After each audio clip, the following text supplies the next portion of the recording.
நேயர்கள் அனைவருக்கும் வணக்கம். சக்தி ஜோதிடம் வழியாக உங்களை சந்திப்பது உங்கள் வழிகாட்டி ஜோதிடர் கண்ணன். கைரேகை கருத்துக்களை மிக எளிமையாக உங்கள் கையை பார்த்தவுடன் புரியும்படி கற்றுக் கொடுத்து கொண்டு வருகிறோம்.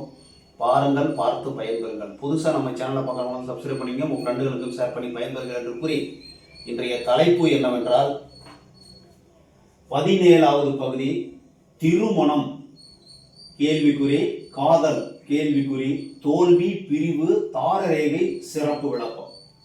அதாவது இப்போ நம்ம திருமணத்தை பற்றி நம்ம விரிவாக பார்க்க போகிறோம். அதுக்கு முன்னாடி நம்ம கைரேகை ஜோதிடத்தை தெரிஞ்சுக்கணுங்கிறவங்க, ஆர்வம் உள்ளவங்க, உங்கள் கையை கொண்டே நீங்கள் பார்க்கணும்னு நினைக்கிறவங்க, விருப்பம் இருந்தால் போதும் நீங்கள் கற்றுக்கலாம். ரொம்ப ஒரு கஷ்டப்படணுங்கிற அவசியமே கிடையாது. இந்த காணொலியை பார்த்தாவே மிக எளிமையாக பார்த்து தெரிஞ்சுக்கலாம்.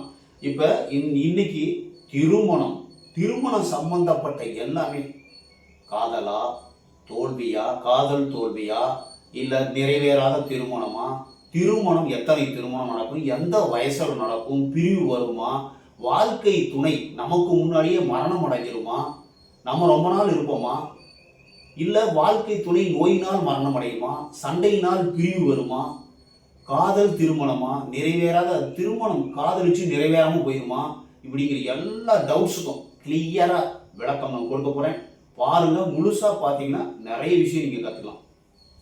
இப்போ திருமணத்தை பற்றி நம்ம பார்க்க போகிறோம்.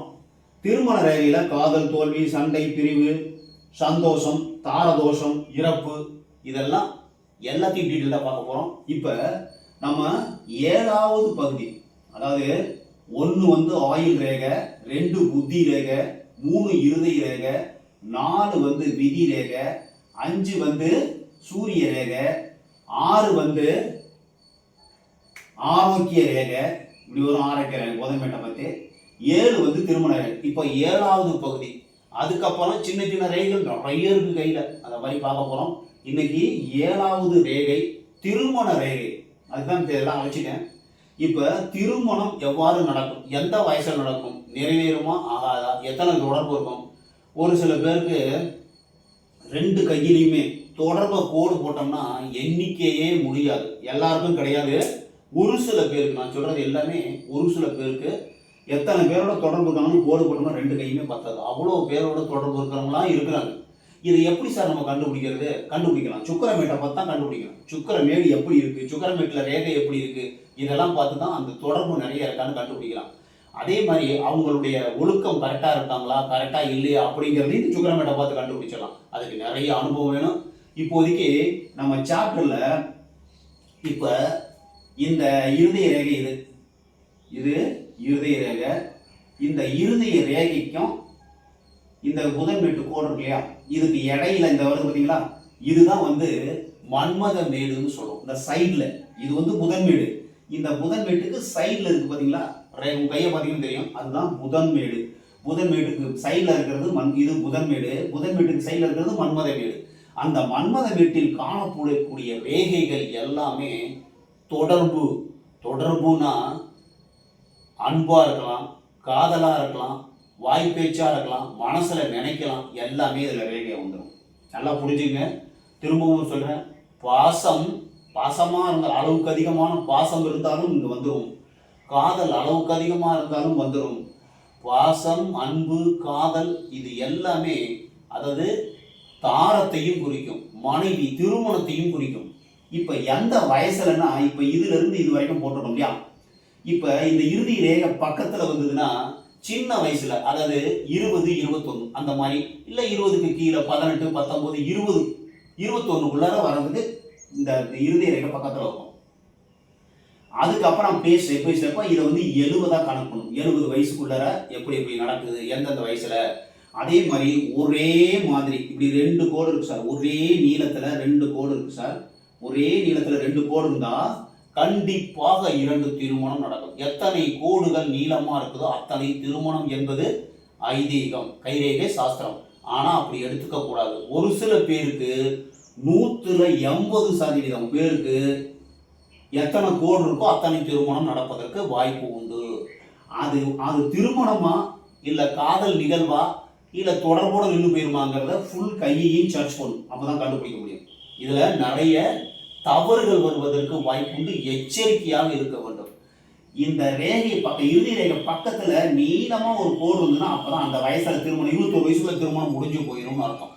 சின்னதா இருந்தது, இப்படி சின்னதா ஒரு கோடு இருக்குதுன்னு வச்சுங்க, அது காதல் தோல்வி அல்லது திருமணம் நிறைவேறாத திருமணம் வரைக்கும் வந்து பேச்சுவார்த்தை நடத்தும், நின்று போயிடும்.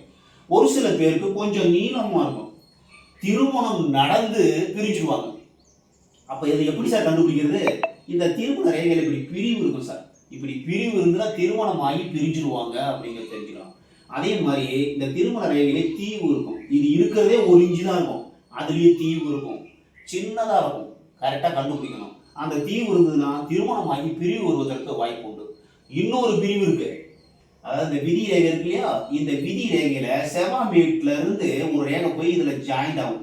கல்யாணம் ஆகி ஈகோ ஒற்றுமை இன்மையினால் பிரிவு வருவதற்கு, இவங்க கருத்தை அவங்க ஏற்றுக்க மாட்டாங்க, அவங்க கருத்தை இவங்க ஏற்றுக்க மாட்டாங்க, அதனால பிரிவு வருவதற்கு வாய்ப்பு உண்டு. இந்த மாதிரி ரேகை செவ்வாமேட்ல இருந்து போய் விதி ரேகையோட சேர்ந்தாலும், விதி என்பது வாழ்க்கை, உங்களுடைய வாழ்வாதாரத்தை குறிக்கக்கூடியது.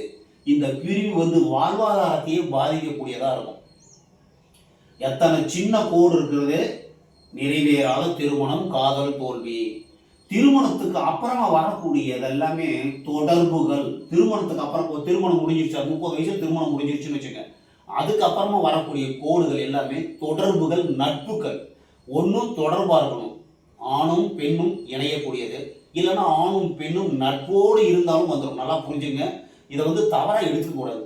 அது வந்து நிறைய விஷயம் இருக்கு, கால்குலேஷன் படி தான் பார்க்கணும். இந்த சுக்கிர மேடு யாருக்கெல்லாம் அதிகமா உயர்வா இருக்கோ காதல் தொடர்பு இல்லாம அவங்களால இருக்கவே முடியாது.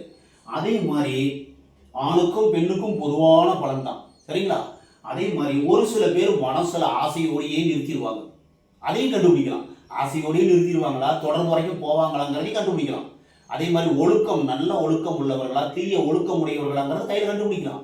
அதையெல்லாம் அது அங்க சாஸ்திரம்னு ஒன்று இருக்கு. ஒருவருடைய பார்த்தவுடன் அவங்களுடைய அங்கத்தை பார்க்க வேண்டும், கையினுடைய அழகை பார்க்க வேண்டும், 2 கையையும் பார்க்க வேண்டும். பார்த்து இந்த சுக்கரமேடு உயர்வா இருக்கான்னு பார்க்கணும். சுக்கரமேட்டுல செல்வாக்கு ரேகைகள் இருக்கும், இப்படி நிறைய ஃபுல்லா இருக்கும் செல்வாக்கு ரேகைகள். இவங்கெல்லாம் ஒரு அரச போகமாக வாழ பிறந்தவர்கள், யாரை பத்தியும் கவலைப்பட மாட்டாங்க. ஒரு முதல்ல அரசர்கள் கையிலலாம் இந்த மாதிரி ரேகை இருந்திருக்கு. இப்ப அரச போகமாக வாழக்கூடியவர்களுடைய கையில இந்த மாதிரி செல்வாக்கு ரேகைகள் நிறைய இருக்கும். சுக்கரமேடு அளவுக்கு அதிகமா இருக்கும். அவங்களுடைய காதல் தொடர்பை கட்டுப்படுத்தவே முடியாது. காதலை கட்டுப்படுத்த முடியாது, தொடர்பை கட்டுப்படுத்த முடியாது, ஆசையை கட்டுப்படுத்த முடியாது. காதல் வந்துகிட்டே இருக்கும். அது வந்து நம்மளுடைய சக்திக்கு மீறி, நான் சொல்றேன் திரும்பவும், இது கர்மாவின் அடிப்படையில் வரக்கூடியது, நம்மளுடைய பரம்பரையாக வரக்கூடியதும் இருக்கிறது. அப்படிங்கும்போது நம்ம கையை பார்த்த உடனே சின்னதா இருந்தது அப்படின்னா நிறைவேறாத திருமணம், நீளமா எத்தனை இருக்கோ அது திருமணத்தை குறிக்கக்கூடியது. ஒரு சில பேர் வந்து முதல்ல ஒரு திருமணம் செய்வாங்க, முதல்ல ஒரு திருமண ரேகை வரும், அதில் இப்படி ஒரு பிரிவு வந்துடும். இல்லை இந்த திருமண ரேகை வந்து இருதய ரேகை இப்படி டச் பண்ணிடும், அப்போ வாழ்க்கை கட் பண்ணிடுச்சுன்னா வாழ்க்கை துணை இறந்துருவாங்க. திரும்ப ஒரு திருமண ரேகை வரும், அப்போ திருமணம் 2வது திருமணம் நடக்கிறதுக்கு வாய்ப்பு இருக்கு. ஒரு சில பேருக்கு 2 திருமணம் நடக்கிறதுக்கும் வாய்ப்பு இருக்கு. அதை கையை பார்க்கணும், சுக்கரமேட்டை பார்க்கணும், சந்திரமேட்டை பார்க்கணும். அது மாதிரிலாம் பார்த்து தான் நம்ம கண்டுபிடிக்கணும். அதே மாதிரி காதல் திருமணம் வெற்றி அடையுமான்னு கேட்டாக்க, இந்த சந்திரமேட்டுல இருந்து விதி ரேகை நேராக 2 கையிலையும் சனி வீட்டுக்கு போயிடுச்சுனாவே காதல் திருமணம் கண்டிப்பா நடக்கும். மனைவி மூலமா வருமானம், கணவன் மூலமா வருமானம் வரதுக்கு வாய்ப்பு இருக்கு. வாழ்க்கை துணை மூலமாக வருமானம் வந்து வாழ்க்கையை வெற்றி பாதைக்கு அழைத்து செல்லக்கூடிய நபர்கள் இந்த சந்திரன் வீட்டுல இருந்து விதி ரேகை போச்சுன்னா உங்களுடைய வாழ்க்கை துணை தான் உங்களை நல்ல ஒரு டாப்புக்கு கொண்டு போவாங்க அப்படிங்கிறது தெரிஞ்சுக்கலாம். 2 கையிலையும் இருக்கணும், ஒரு கையில இருந்து ஒரு கையில இல்ல. ஒரு கையில வந்து விதி ரேகை இங்க இருந்து ஆயுள் ரேகையிலிருந்து போகுது சார், அப்படிங்கும் போது நீங்களும் சம்பாதிப்பீங்க, வாழ்க்கை துணியும் சம்பாதிக்கும். அப்படி இல்லைன்னா வெளியூர் வெளிநாடு. இன்னும் சொல்லக்கூடிய சந்திரமேட்ல இருந்து விதி ரேகை போச்சுன்னா ஒரு இடத்துல வேலை பார்க்க மாட்டாங்க சார். மெடிக்கல் ரெப்ரசன்டேட்டிவ், அதாவது டிராவல்ஸ் நடத்துறவங்க, டிராவல்ஸ் ஏஜென்சி நடத்துறவங்க, பல ஊர்களுக்கு சுற்றி வேலை பார்க்குறவங்க, உள்நாடு வெளிநாடு ஏற்றுமதி இறக்குமதி செய்கிறவங்க, பறந்துக்கிட்டே இருப்பாங்க ஒரு சில பேர். அந்த மாதிரி கோடீஸ்வரம்னா ஒரு இடத்துல இருக்க முடியாது, சந்திரமேட்ல இருந்து விதி ரேகை இருக்கும். வாழ்க்கையில் டாப்ல இருக்கவங்களும் சந்திரமேட்ல இருந்து விதி ரேகை இருக்கும், கீழே டவுன்ல இருக்கவங்களும் சந்திரமேட்ல இருந்து விதி ரேகை. அது கையில உள்ள மீடுகளை பொறுத்து இருக்கு, ஆசை எப்படி இருக்கு. அதே மாதிரி சந்திரன் எப்படி இருக்கு, சந்திரனுக்கும் சுக்கிரனுக்கும் தொடர்பு இருக்குன்னு வச்சுங்க, அவங்களுக்கு நிறைய தொடர்புகள் ஏற்படும். அதாவது தொடர்பை கட்டுப்படுத்த முடியாது. அது எப்படி இருக்குதுன்னு அது அப்புறம் உங்களுக்கு தேவைன்னா நீங்கள் என்கிட்ட கால் பண்ணி என் நம்பர் கொடுத்துருக்கேன், தேவை இருக்கிறவங்க கால் பண்ணி கேட்டுக்கலாம். பொது இடத்துல பொது வெளியில் இதெல்லாம் சொல்லக்கூடாத விஷயங்கள் எல்லாமே கண்டுபிடிக்கலாம். ஆனால் அதுக்குள்ள நேர காலம் வேணும். அதாவது ரொம்ப கஷ்டப்பட்டு தான் கண்டுபிடிக்கணும். சரிங்களா? இப்போ எளிமையாக கண்டுபிடிக்கிறது என்னன்னா, பக்கத்தில் இறுதி ரேகை பக்கத்தில் இருக்கிறது சீக்கிரமாக கல்யாணம் ஆயிடுச்சு சார். நடுப்புறம் வந்துன்னா 30 வயசுல கல்யாணம் ஆகும் சார். 30 வயசுக்கு மேலே, அதுக்கு மேலே வந்து 35 40 கல்யாணம் ஆகும். அதுக்கு மேலே வராது எல்லாமே தொடர்பு அப்படின்னு தெரிஞ்சுக்கணும். நீளமாக இருக்கிறது, சின்னதாக இருக்கிறது நிறைவேறாத திருமணம், காதல், தோல்வி. நட்பு வரும், ஒரு பார்த்துக்கிட்டே இருப்போம், அது வந்து தோல்வியில் முடிஞ்சிடும். பேசிக்கிட்டே இருப்போம், தோல்வியில் முடிஞ்சிடும். உடலும் டச் பண்ணிடுவாங்க, தோல்வியில் முடிஞ்சிடும். வேணாம் அப்படின்னு முடிஞ்சிடும். கருத்து வேறுபாடு, சண்டை சச்சரவு வரணும்னா செவ்வாய் வீட்டிலேருந்து விதி ரேகை உடைச்சு இருந்தாலும் சண்டை சச்சரவு வந்துடும். அதே மாதிரி இந்த தார ரேகையில தீவு வெட்டு துண்டு வரும்பொழுதும் சண்டை சச்சரவு பிரிவு வரும். அதே மாதிரி தார ரேகையில கிளை வரும்போது பிரிவு வருவதற்கு வாய்ப்புண்டு. திருமண ரேகை இப்படி ரேகை போயிட்டு மேலே இப்படி திரும்பிச்சு வச்சுங்க, இந்த ரேகை மேலே திரும்பிச்சுன்னா திருமணம் செய்து கொள்ள மாட்டார்கள், திருமண விருப்பம் இருக்காது. இப்படி கீழே லைட்டாக திரும்பிச்சுன்னு வச்சுங்க, அவர்கள் வாழ்க்கை துணையோட ரொம்ப நாள் நீண்ட நாள் உயிரோடு இருப்பாங்க. வாழ்க்கை துணை இறந்துருவாங்க சீக்கிரமா, இவங்க ரொம்ப நாள் உயிரோடு இருப்பாங்க. இந்த இறுதி ரேகை வந்து இப்படி டச் பண்ணிச்சுன்னு வச்சுங்க, வியாதியினால் ரொம்ப நாள் வாழ்க்கை துணை இருந்து மரணம் அடையும் அப்படிங்கிறத தெரிஞ்சுக்கணும்.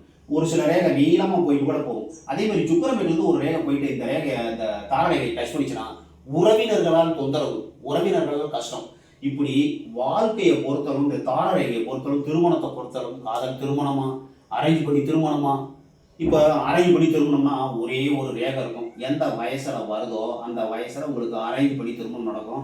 சுக்கிரமேடு நார்மலாக இருக்கும், சுக்கிரமேட்டில் அதிகமான ரேகை இருக்காது, அரேஞ்ச் பண்ணி திருமணம் நடக்கிறதுக்கு வாய்ப்பு இருக்குது. காதல் திருமணம்னா சந்திரமேட்லேருந்து விதி ரேகை போகும். இந்த மாதிரி நிறைய கால்குலேஷன் இருக்குது, அதை பார்த்து தான் நம்ம கண்டுபிடிக்கணும்.